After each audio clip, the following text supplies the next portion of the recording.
from KMA. So today my presentation is about the marine meteorological services that we provide at KMA.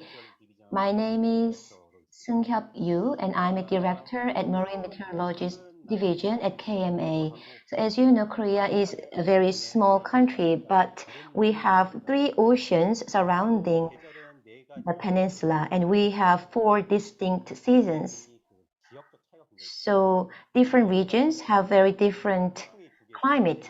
And in the summer, we have like 2 or 3 rounds of typhoons hitting the peninsula. So we are a small country, but we suffer diverse climate situations. We also have drought. Also, we have the heat wave, drought, Asian dust, cold wave, all those severe weather events. We also have heavy rainfall, heavy snowfall, and typhoon. So it's like so many diverse climate events happening in such a small country.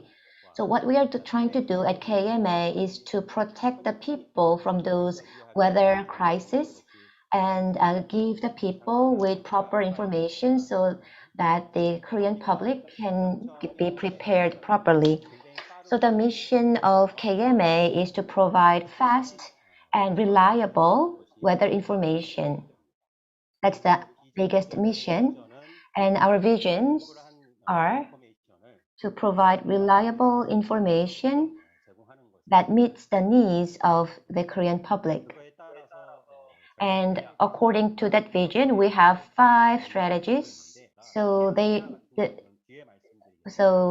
are not strategies for different areas, but they are just based on functions. So we have forecasting and enhanced values and climate-related issues. So those are the strategies that we have at KMA. So marine climate forecast that is incorporated in all those 5 strategies. So this is the map of Korea. So compared to the land size, we have such a vast ocean. So three oceans surrounding the peninsula, and we have like 3,200 islands, and 27% of the Korean population are living in the coastal area or on islands. And the ocean size is like 4.5 times larger than the land size. So at the Ministry of Oceans, the keyword of the ministry is the safety of our waters and what kind of ocean-related services that we can provide for the public safety. So if we can interpret the meaning of oceans in terms of socioeconomic terms, well, Korea had the economic growth led by import and export, and 98% of imports are coming through the ports, meaning they come through ships. So that is why the port-related climate forecast is so critical. That is how we came up with that concept, and the climate-related services for fishers have also evolved. So many of these fishers have very small-sized vessels. So that is why the safety is so critical. The information about climate that they get are so critical for their safety because their ships are so small. So we call them as the information marginalized people because they're out there in the sea. So we always try to find out better ways to reach them. So because of that, here you can see there are many vessel-related accidents. So for the past 5 years, from 2016 to 2020, we had a lot of ship-related accidents. So 18.4% of those accidents were related to the weather. So they were not caused by the errors in the function of the ship, they were all mostly caused by the accident. And these accidents mostly happen to small-sized vessels. So they were caused by abnormal high wave heights and swells, localized tsunamis, and etc. So if you look at what happened before 2000 and after 2000, if you compare those graphs, you can see that disasters caused by heavy rainfall did not go up a lot, but after we entered 2001, we had the climate crisis. So we had a lot of strong winds, especially typhoon, and many accidents were caused by those strong wind-related accidents. So in case of typhoon, it is one of the most critical factors that cause the oceanic accidents. So as you can see, Korea is a peninsula surrounded by oceans on three sides. So we have a lot of snowfalls and heavy rainfalls happening in the ocean. So how to monitor the interaction between the ocean and atmosphere is one of the key missions of KMA. So here you can see there are damages caused by climate-related disasters. So we have about $1 billion in property damage per year caused by those weather disasters. And for the recovery cost, it is like twofold of that. So it's like more than $2 billion. And most of those disasters are caused by typhoons, followed by a heavy rainfall and then heavy snowfall. So various climate disasters are affecting the peninsula to cause a lot of social and economic damages. So when typhoon hits the peninsula, in the coastal area, you can see that it causes this high wave height and hail and localized tsunami and storm surge and strong wind affecting many people living in the coastal area, which is like 2.7% of the Korean population. So simply put, when we have done a very simple research, we found that it's very important to predict the typhoon and other weather events to minimize economic impacts.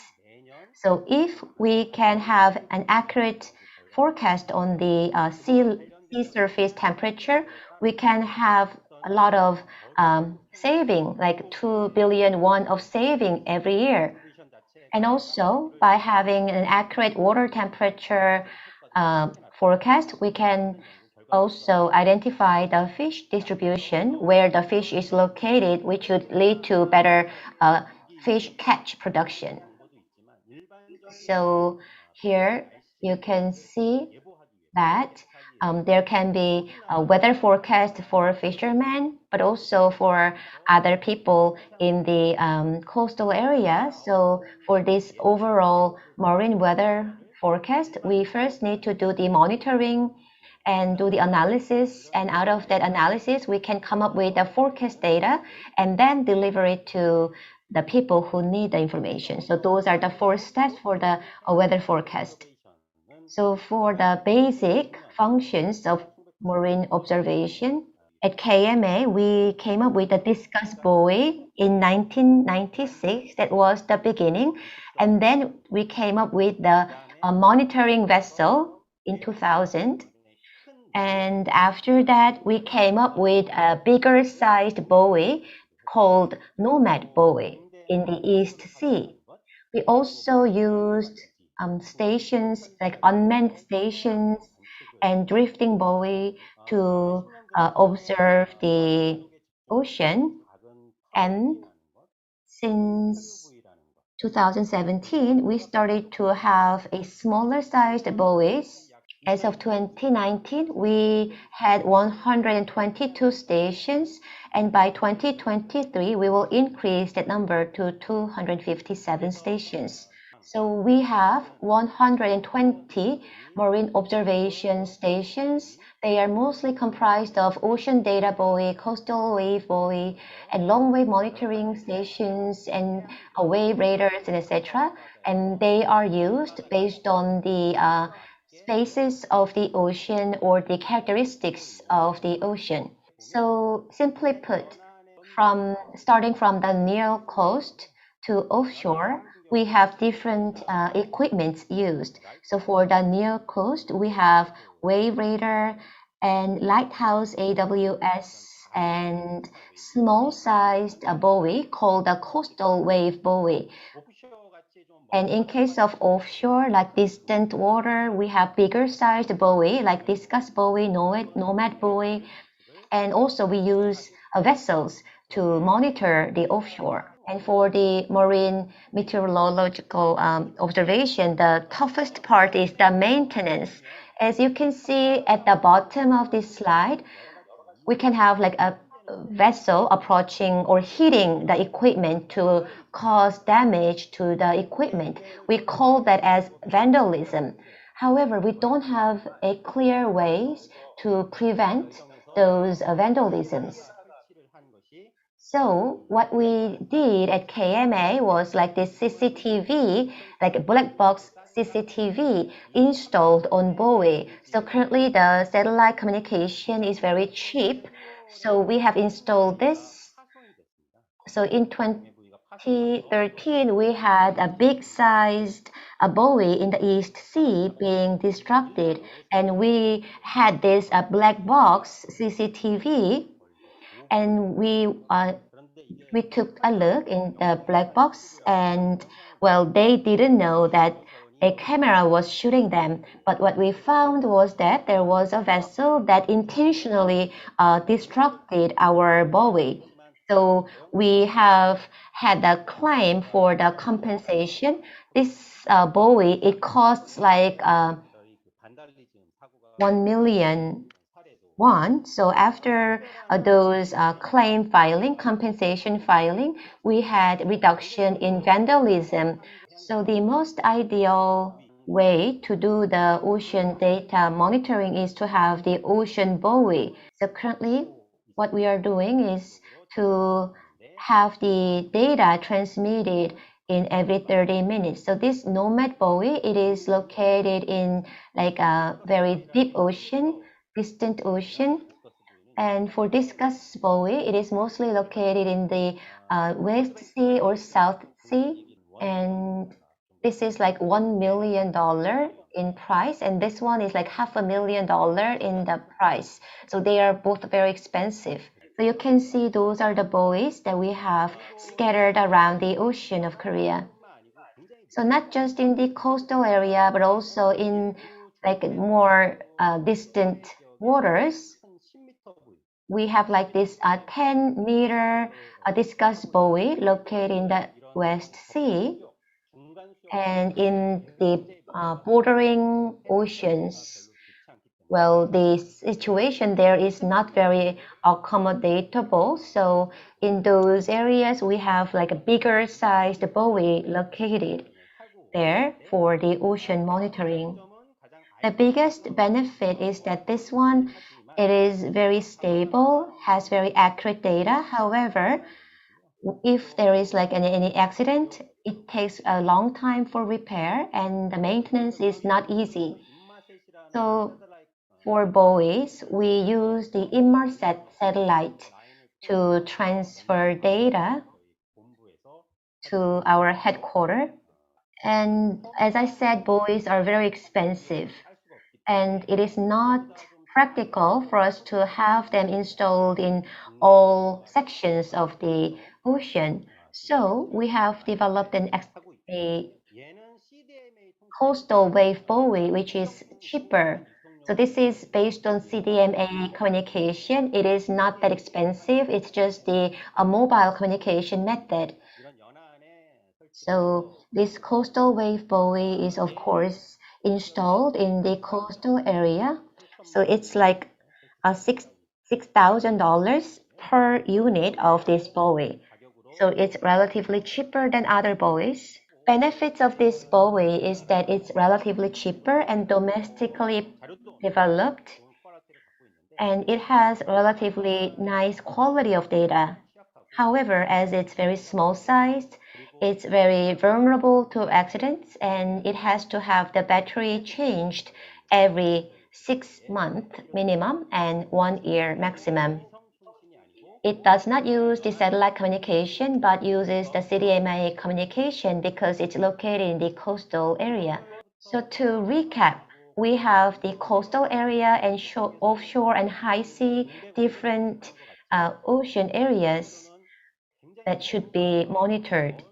And in the distant sea, there are some gaps in the monitoring stations. So that is why we use other equipments as well to compensate for that. And that is the drifting buoy here we use. And the other one is the vessel AWS. For vessel AWS, well, at KMA, we have a vessel, but one vessel is not enough to cover all the ocean. So there are like other affiliated agencies like Korea Coastal Guard and ferry ships like passenger ferry ships and etc. So we install our equipment on their vessels with our expense. And as they go around the ocean, we can collect information we need by using the equipment installed on their vessels. In case of the Korean Coastal Guard, they don't have a fixed route. So we also use a ferry that it goes through a regular route, like a ferry that goes between Korea and China. So we use them, we collaborate with them to install the vessel AWS and use the satellite communication to gather data from those vessels. So for vessel AWS, there are many benefits. We don't need to have our own vessels. We can use other agencies' vessels. However, the disadvantage is that we cannot go to a specific location we want to go. We just have to follow the route that those vessels are going. And in case of the drifting buoy, this is how it looks. It's not located in a specific place, but we just throw them into the ocean and they just float on the ocean for their lifespan and just drift on the ocean. So it's like a consumable. It is not maintained, the battery is not replaced, but just is drifting on the ocean until the life cycle is terminated. So this is like if there is like a typhoon forecast, if we think that a typhoon would happen, then generally we do the forecast like 5 days earlier. So if we think that typhoon would be created, then we throw this drifting buoy in the typhoon genesis location. So this drifting buoy has many benefits. First, if there is like a area or a location where typhoon is likely, that area is very dangerous. So we just throw this drifting buoy there because we don't need to collect it back. That's the benefit, but the disadvantages are that it has low battery capacity and can easily be destructed when it's crashed with other ships. Also, we can lose it very easily. So those are our weather prediction equipment. And based on that, we create the NWP model called the numerical weather forecast and prediction model. We use supercomputer for NWP, and there are only 13 countries around the world with NWP supercomputer because supercomputer is so expensive, like 2 billion won. So very few countries around the world have their own supercomputer for the weather prediction. We renew our supercomputer every 5 years, and currently we are using our fifth equipment. This is like $50 million in price. So it is one of the most expensive national equipment. By using this supercomputer, we can predict the weather height, the wave height, and can look into those coastal areas and the regional areas and the global situation. So we can predict up to 72 hours. So when typhoon is passing certain region, the wave prediction can give alert to people around there. And in the western area, we have this kind of more detailed analysis to identify the accurate wave height. This is in the Jeju Island region.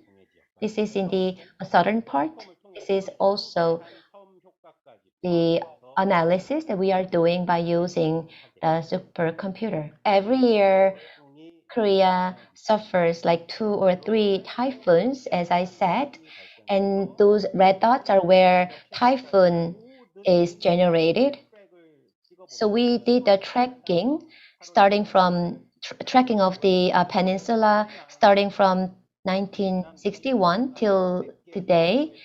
And for the past 60 years, we had around 200 typhoons hitting the peninsula in the past 60 years.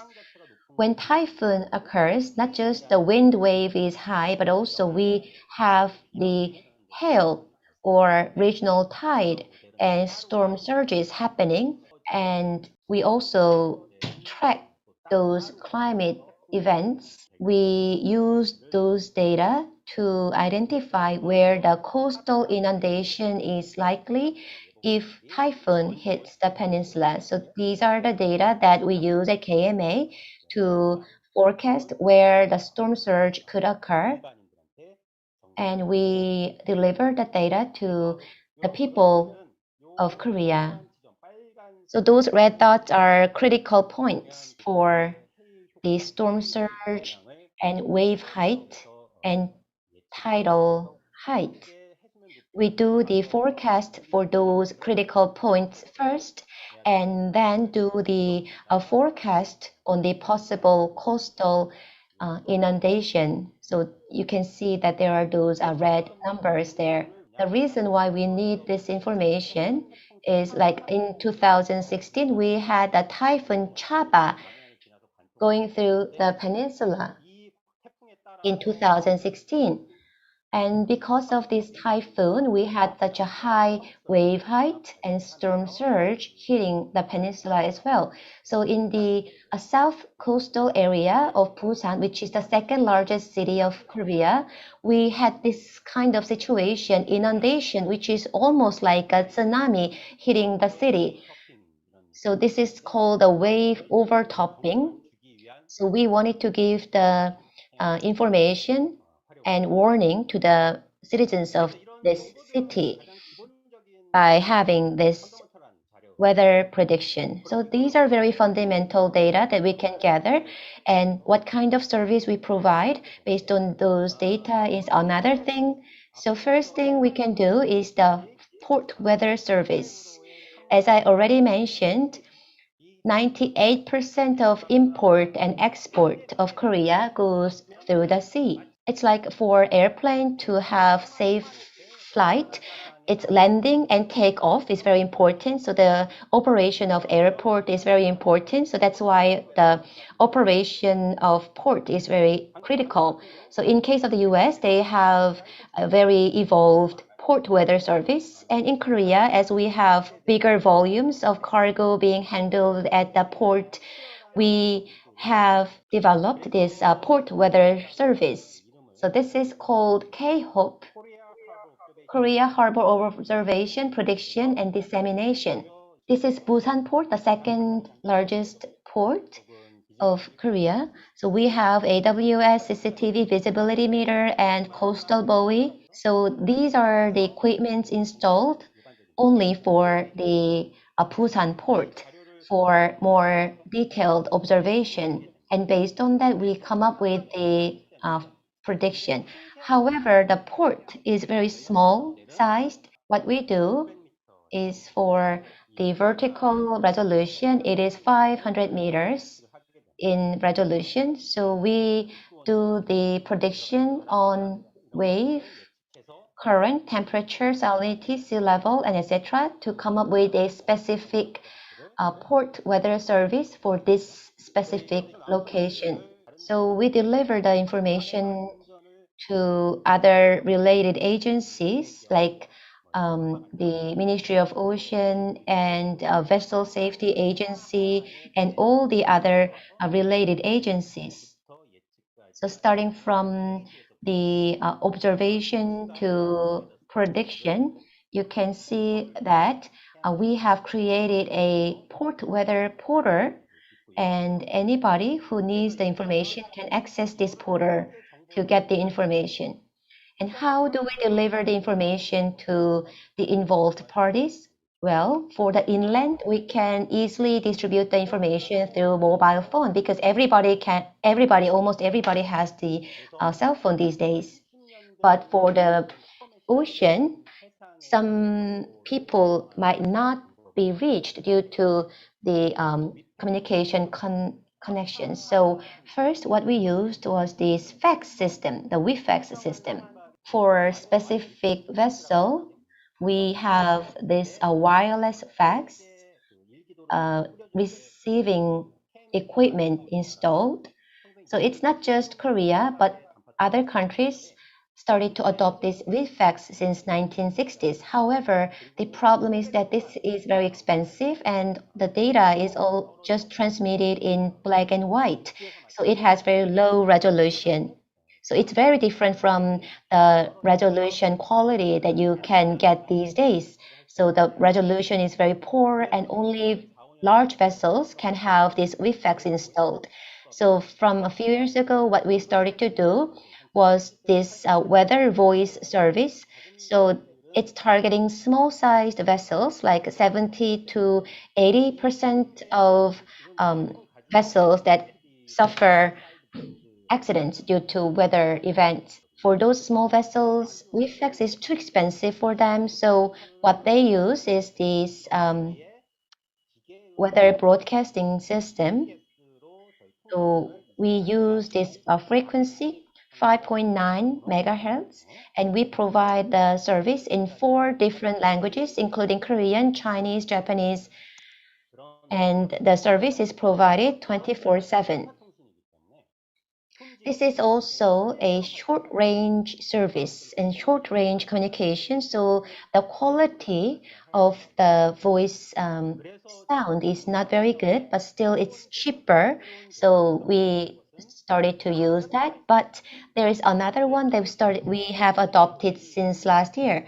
So this is called a GK2A.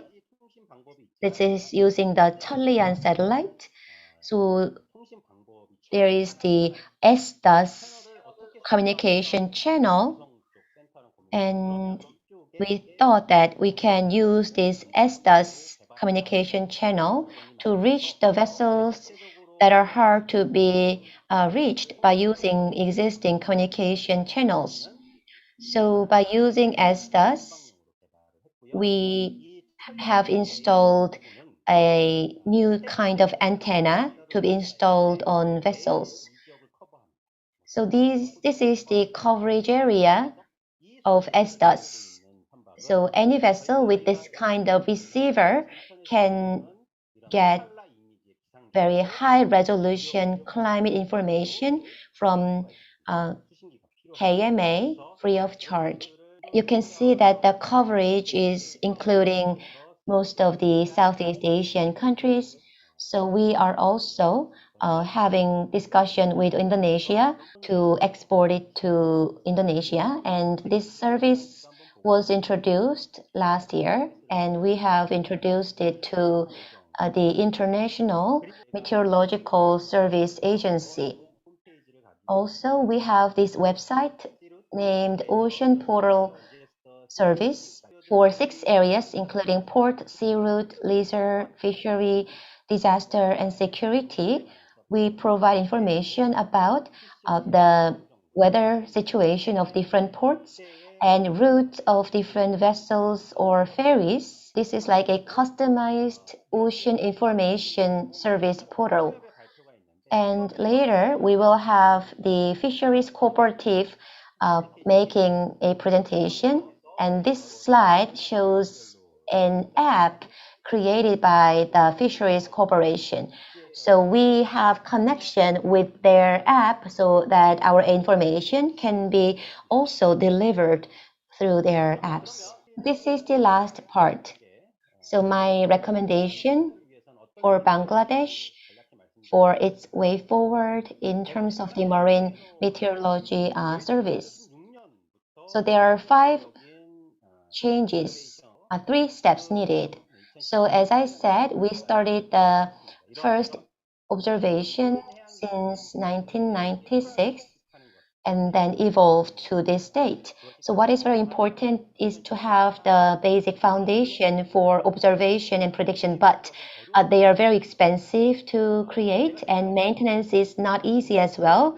So what we are suggesting is rather than using a fixed buoy, it is better to use vessels or floating buoy because they could be easier to implement. And based on the characteristics of your marine condition, you can have customized observing network created. So when you have those foundations ready, what you need to do is to use the data to predict the weather. In case of Korea, we have one of the top 5 prediction system. But I think that in case of Bangladesh, due to the insufficient infrastructure, I think having this kind of NWP model would be quite hard. What you can do is not to look at the entire globe, but just look at your specific region to narrow down the region needed to be observed or analyzed so that you can reduce the cost. So this kind of localized weather forecast would be more adequate for Bangladesh. And for the delivery method of the data, you can have the satellite service and also the mobile communication service. And you can also use the old ways like WIFAX or SSB Marine, but maybe it's better to adopt the newly developed methods. So what you would need eventually is like an integrated weather forecasting technology that you can predict all the marine weather events and have the accurate prediction of the seawater temperature. And I believe that based on that, you can have a special marine weather information generated. And to make that possible, what kind of cooperation or technical assistance would you need?